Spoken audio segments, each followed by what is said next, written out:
kita jatuh, kita mundur, Dia mau lihat. Kalau Tuhan terus di depan, bagaimana kita bisa dilihat? Selama ini dengar apa enggak sih firman?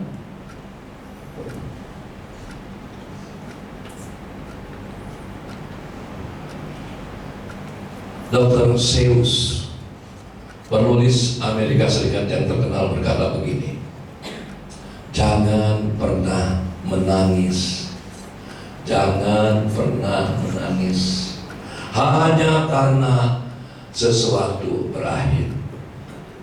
Sebut kesehatan lenyap, tabungan kita habis, usaha kita bangkrut, rumah tangga yang harmonis tiba-tiba berantakan, masa depan yang terang benderang jadi kelam.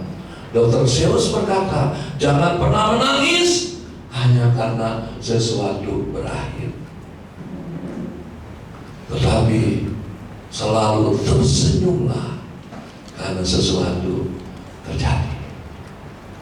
Buat kita anak-anak Tuhan, tidak ada satu perkara yang kecil apalagi yang besar yang Tuhan lepas pengamatan dari kita.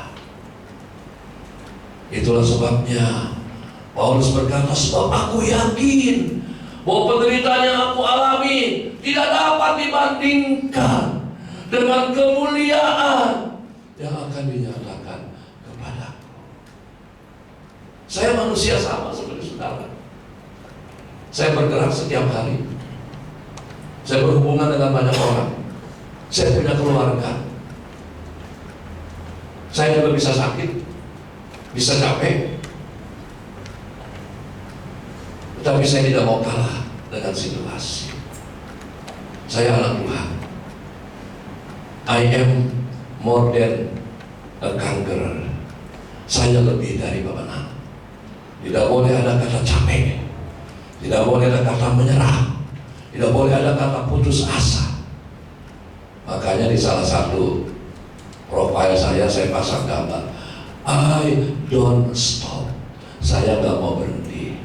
When I am tired, sekalipun saya capek, I stop. Saya baru berhenti when I am done. Kalau saya sudah menyelesaikan tugas-tugas saya. Jangan bereaksi seperti murid-murid lebay, ketakutan, seperti orang tidak percaya kepada Tuhan. Itulah sebabnya Yesus menegur mereka, mengapa kamu takut, hai kamu yang kurang percaya? Tiap minggu dengar firman dari sini, baru didengerin khotbah, hari Rabu sudah hilang lagi itu firman. Hidup dalam ketakutan. Jangan punya mental tikus. Tahu mental tikus? Seorang penyihir lewat sebuah hutan. Dia lihat tikus lagi gemeteran di bawah pohon. Dia samperin, tikus kenapa lu? Tikus bilang, bapak penyihir, saya belum makan. Kenapa gak cari makan? Saya takut sama kucing. Kalau saya keluar dari sini, saya dimangsa sama kucing. Bapak penyihir, bisa gak bantu saya rubah wujud saya jadi kucing? Namanya penyihir, pakai tongkat ting, jadi kucing sudah. Seminggu kemudian penyihir lewat situ lagi. Dia lihat ada seekor kucing, kurus kering, gemeteran.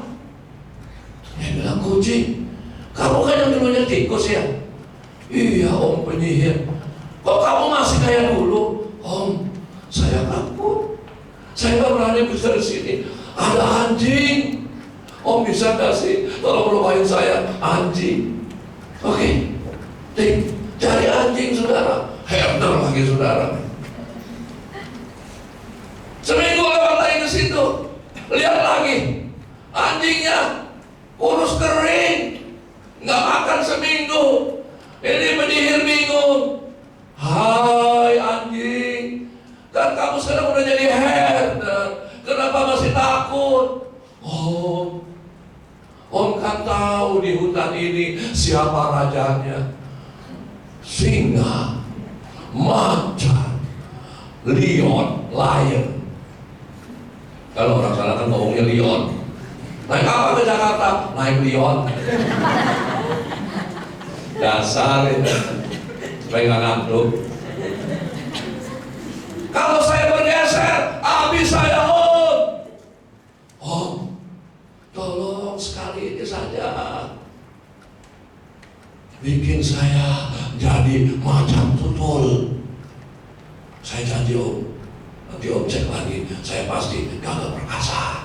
Nggak ada yang saya takutin lagi di hutan ini. Jadi macan tutul, macan tutul Sumatera, belang-belangnya luar biasa, saudara. Seminggu kemudian, Om penyihir datang lagi, sama macan tutul terus keringetan, gemeteran. Si penyihir tanya, apa lagi lo? Mau jadi apa lagi? Mau jadi gua penyihir? Nggak mungkin lah. Om, saya baru ingat, kemarin ada rombongan manusia pemburu bawa penil, mau tembak macan. Tolong saya roba Om. Bapaknya bilang, enggak, kamu diroba jadi apa aja percuma, karena mentalmu mental tikus. Ini murid-murid, sekalipun mereka selalu bersama-sama Yesus, melihat mujizat yang Yesus buat, bahkan mengalami mujizat kuasa Yesus, tetap saja bereaksi negatif ketika badai hebat sekonyong-konyong menghantam perahu mereka. Kita mestinya percaya bahwa Tuhan selalu ada, walaupun Dia di belakang. Dia sanggup pelihara kita di tengah badai sehebat apapun. Mari kita belajar, jangan terlalu cepat bereaksi, apalagi yang negatif. Jangan mencurigai Tuhan. Mari kita jangan berpikir bahwa tidak sayang, tidak care, tidak peduli. Kalaupun Tuhan izinkan kesulitan menimpa kita, kalaupun Dia biarkan harta kita ludes, kalaupun orang yang kita sayang diambilnya, kalaupun sampai penyakit belum beres, ada penyakit yang komplikasinya kemana-mana, jangan berpikir Tuhan tidak sayang sama kita lagi. Tuhan ingin kita belajar bereaksi positif terhadap apapun yang menimpa hidup kita. Tuhan pasti punya tujuan. Ketika Dia membiarkan peristiwa yang pahit terjadi dalam hidup kita. Amin. Kalau angkat tangan yang bilang amin. Ya, makasih. Mulai hari ini, bukan Tuhan, saya nih dan Pak Agus tidak mau dengar lagi ada keluhan dari Bapak Ibu yang hadir pada hari ini, karena sudah angkat tangan. Saya ajak jemaat saya, kalau Anda pulang dari ronsen, dari dokter, dan diberitahu Anda kena kanker tumor stadium 4, Anda mestinya pulang, hubungi saya, bikin kebaktian syukur. Mestinya Anda pulang hasil MRI sambil Anda lompat, hore, saya kena kanker stadium 4. Hore, majikan barusan bilang, ini hari terakhir saya kerja di sini, walaupun sudah 20 tahun. Hore, pacar saya yang bulan depan sudah atur untuk menikah, sudah pesan bridal, sudah pesan tempat pesta, sudah mau siapkan undangan, tiba-tiba tanpa alasan dia putuskan saya. Saya tanya, siapa yang mau angkat tangan? Gak ada yang angkat tangan. Memang kelemahan kita adalah selepas dari gereja. Terus banyak orang tidak seperti Ayub yang menikmati berkat Tuhan yang luar biasa. Tidak seperti Yusuf yang menerima janji Tuhan. Oh, dia akan jadi orang hebat. Lihat proses Yusuf, tidak gampang kan? Mimpi dia seperti lapangan digosok, langsung dia jadi raja di tempat lain. Tidak kan? Jalannya panjang, berliku-liku. Kita umumnya tidak sanggup. Makanya saya katakan ini angkat tangan. Sudah ya? Yang kedua, mengapa Tuhan berjalan di belakang?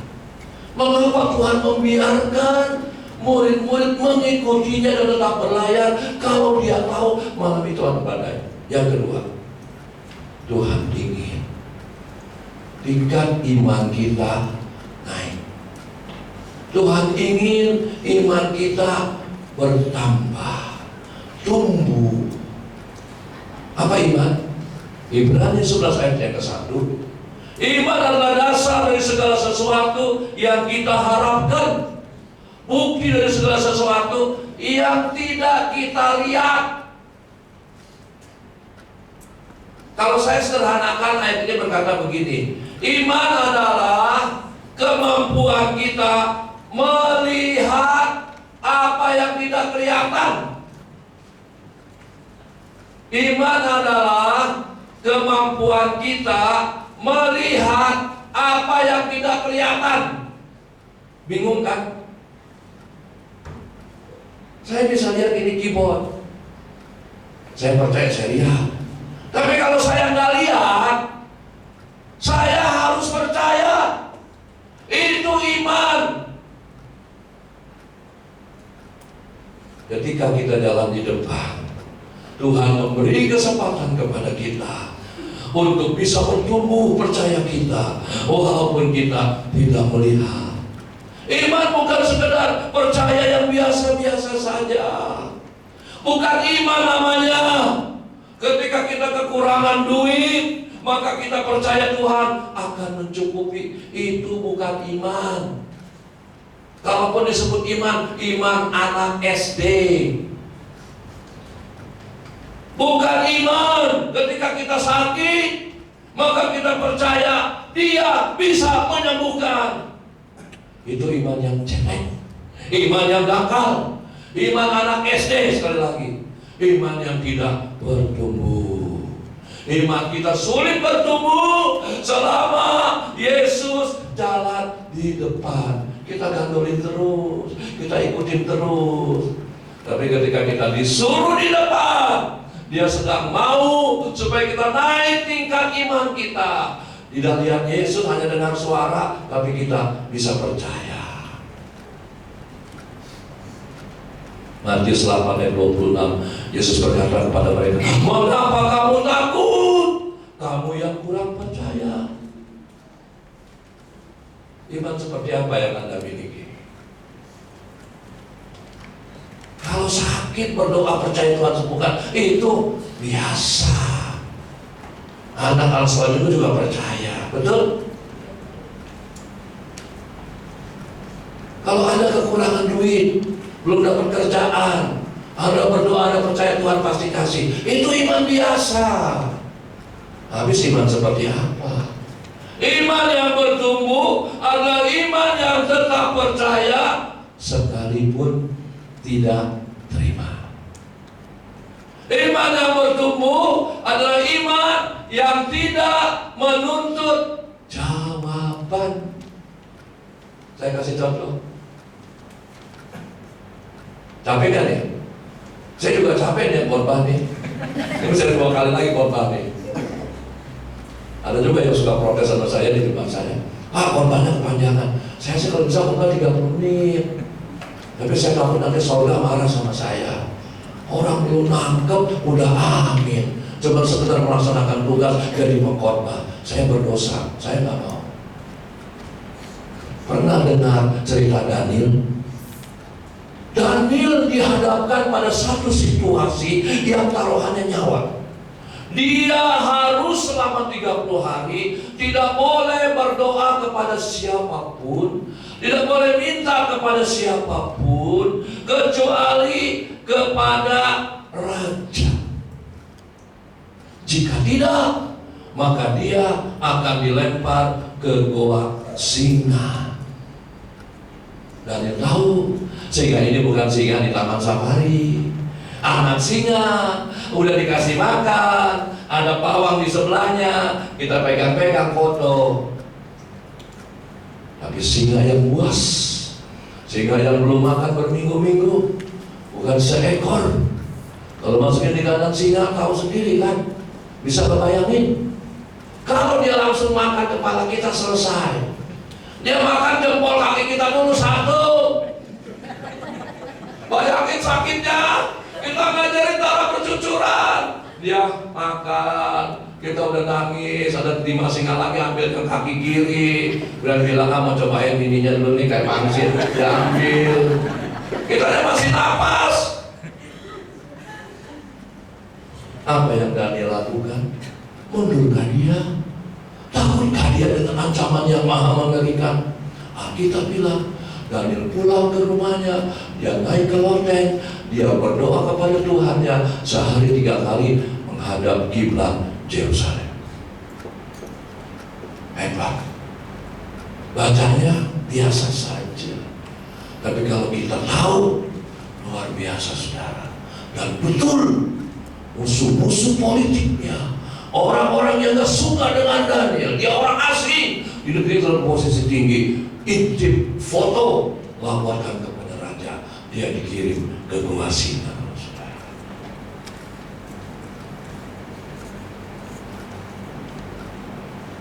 Raja sangat sayang sama Daniel. Jangan lakukan lagi ya. Sekarang kamu minta sama saya, kan pasti saya kasih.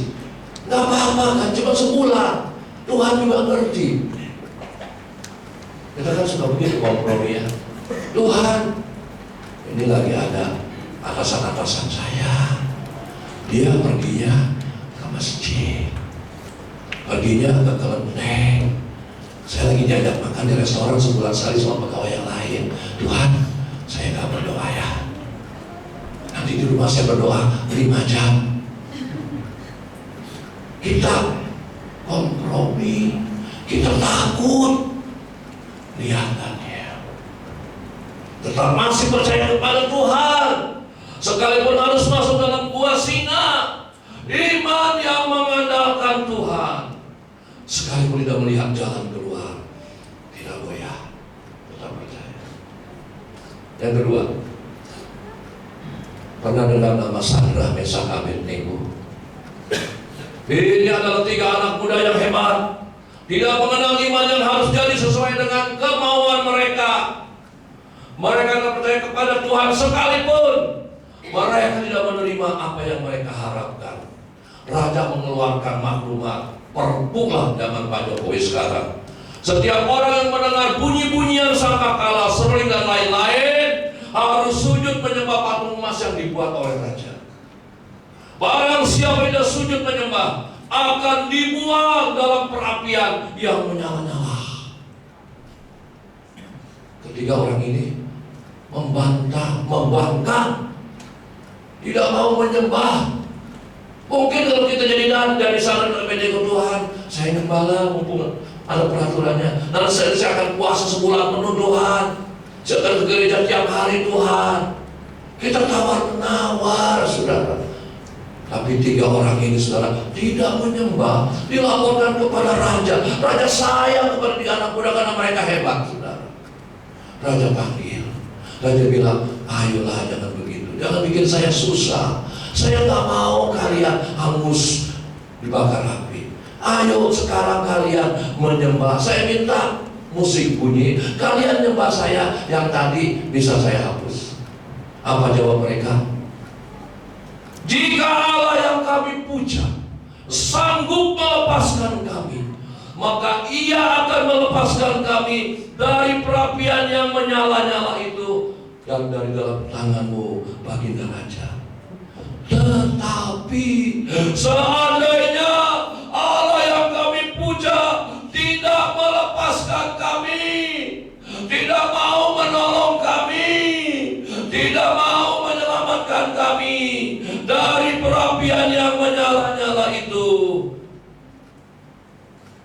jangan berharap. Kami tidak akan menyembah patung emas yang Tuhan dirikan. Kami tidak akan mengkhianati Tuhan kami. Saya waktu baca ini saudara, air mata saya menetes. Saya bilang, luar biasa loh saudara. Ini bukan perapian yang main-main. 7 kali dipanaskan. Kalau kita masak air 100 derajat. Yang mungkin kerja di pabrik makanan minuman kadang-kadang pakai ultra high temperatur UHT 140-150 derajat. Ini 7 kali kira-kira 1000 derajat. Ini panas cuma ada di pabrik kaca di Cikarang, Mulia Group. Bikin kaca dari butir-butiran plastik sampai jadi kaca begini harus kena suhu 1000 derajat. Mereka di bawah. Yang melempar mereka aja hangus loh saudara. Yang mau lempar mereka, kata Alkitab, hangus. Tapi mereka tidak mundur, tidak gentar. Mereka masuk dalam perapian api dan Tuhan menolong mereka. Itu iman yang bertumbuh. Amin. Jangan nangis. Nangis boleh tapi jangan lama-lama. Ada masalah, Tuhan gak apa-apa. Aku tahu Kau sudah uji aku. Istriku mencurigaiku. Kalau aku udah sumpah, aku udah swear, tapi dia termakan goyang temennya. Tidak semua laki-laki kayak lagu Basofi Sudin. Terima aja. Yang penting kita benar, kita lurus. Amin. Yang terakhir, mengapa Tuhan jalan di belakang? Mengapa Dia membiarkan tetap pergi menyeberangi danau kalau Dia tahu ada badai? Tuhan ingin kita belajar taat kepadanya. Orang dibilang taat ketika ada rintangan, masih taat gak? Orang baru dibilang taat ketika di tengah kesusahan, dia tetap setia. Kalau semua oke, tabungan makin banyak, dapat pacar cantik atau ganteng, anak-anak pinter-pinter, usaha terus naik, gereja makin berkembang, kita bisa 6 bulan sekali jalan-jalan. Ya mau kemana lagi, udah di Bali dan kemana-mana. Orang Jakarta mimpi kapan bisa ke Bali, karena nabung duit dulu. Yang kaya juga gak bisa ke Bali karena waktunya sempit. Orang dari berbagai macam negara semua datang ke Bali. Kok saya pikir jalan-jalan, udah di Bali aja cukup.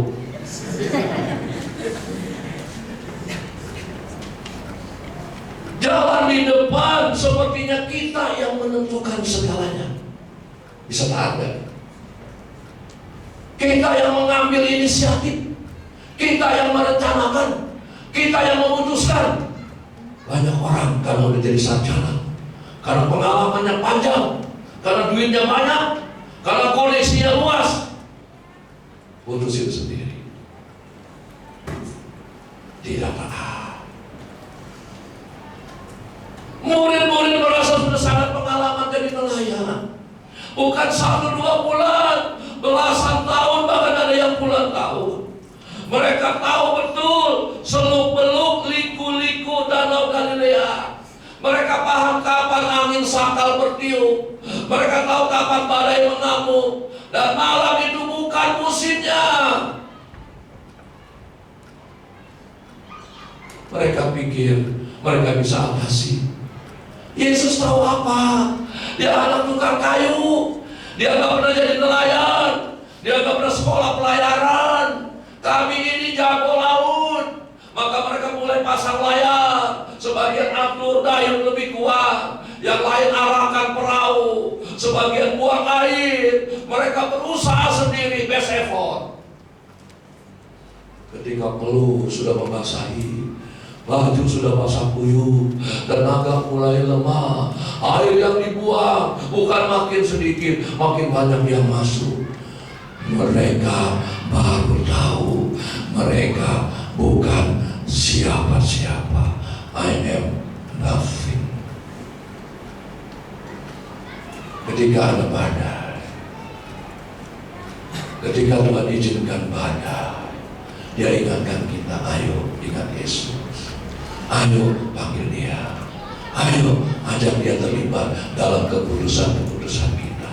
Jangan main putusin sendiri. Karena ditawarin dapat mobil, dia bilang ini kesempatan, tanpa berdoa, tanpa tanya pendeta, tanpa minta tanda dari Tuhan, langsung putusin. Dia di Facebook ganteng banget nih, cantik banget nih, langsung putusin, ketemu. Kita akan kecewa, saudara. Murid-murid tidak mempedulikan Yesus. Yesus tahu apa soal laut dan badai. Baru setelah semuanya habis, mereka datang dan memanggil Tuhan. Tuhan tidur kan? Menurut saya tidak. Secara fisik mungkin mereka tertutup, tapi mereka nggak perlu buncang-buncang Yesus. Mereka nggak perlu panggil Yesus berkali-kali. Sekali saja Yesus langsung bangun.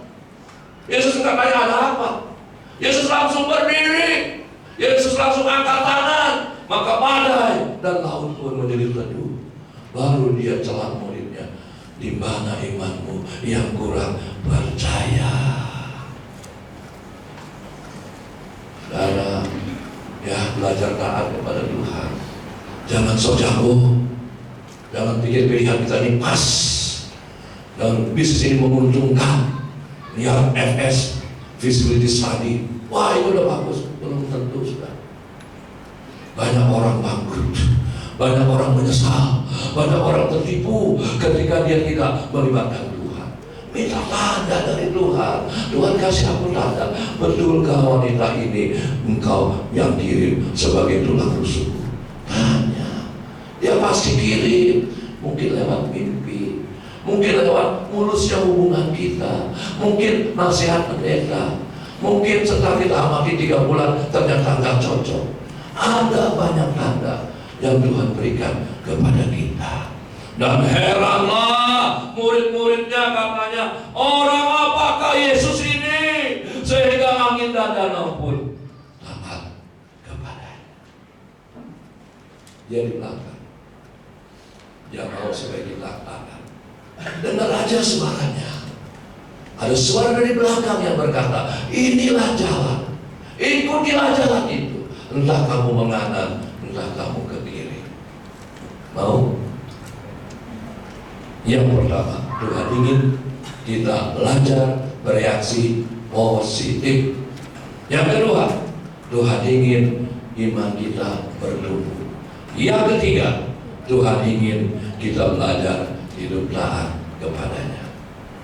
Amin. Bagi berdiri. Naikkan satu pujian sebelum kita habis melantik teman-teman pelayanan. Kita nyanyikan pujian Engkau ada bersamaku di setiap musim hidup.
kasih Tuhan buat firman-Mu yang membuka rahasia kehidupan.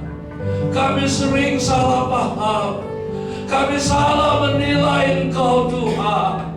Tidak ada dalam Tuhan yang baik, ada rencana yang jahat. Tidak ada dalam Tuhan yang penuh kasih, ada tujuan yang jahat buat kami. Terima kasih Tuhan. Tetapkan hati kami, ingatkan kami, kuatkan kami. Mari Tuhan berjalan bersama kami. Entah Tuhan di depan, entah Tuhan di samping, entah Tuhan di belakang kami. Bersama-Mu Tuhan, kami mampu, kami bisa melewati semua badai. Terima kasih Bapa. Hamba terbatas. Mari Roh-Mu menteraikan firman-Mu di setiap loh hati anak-anak-Mu, juga di hati hamba yang menyampaikan firman-Mu. Hamba butuh kekuatan dari-Mu. Kami semua butuh Tuhan, sehingga kami bisa menyelesaikan hidup kami yang sementara di dunia ini. Terima kasih Bapa. Dalam nama Tuhan Yesus kami mengucap syukur, kami berdoa. Yang percaya sama-sama katakan amin. Silakan duduk.